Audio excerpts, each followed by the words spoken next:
కొంతమంది మనుషులకు ఈ రకమైనటువంటి పిచ్చి బుద్ధి ఒకటి ఉంటుంది. ఏందయ్యా అంటే, ఎవరైనా వచ్చి మొదటిసారిగా ఆ వ్యక్తికి నాకిలా జరిగింది, ఎదుటి వాళ్ళు ఇలా చేస్తున్నారు అనేది ఆ వ్యక్తికి చెప్పగానే, మొదట వీడొచ్చి నాకు చెప్పాడు కదా అని చెప్పేసి వీళ్ళు టక్కున నమ్మేస్తారు.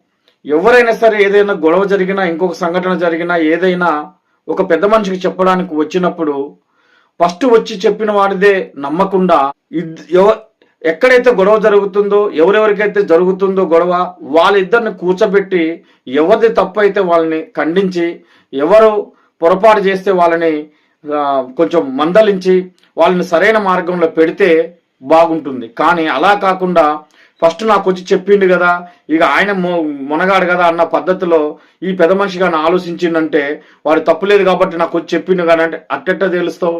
అట్ట తేల్చలేరు కదా. తప్పు ఎవరి పట్ల జరిగిందో ఆ ఇద్దరిని కూర్చోబెట్టి మాట్లాడినప్పుడు మాత్రమే ఆ పొరపాటు అనేది బయటకు వస్తుంది.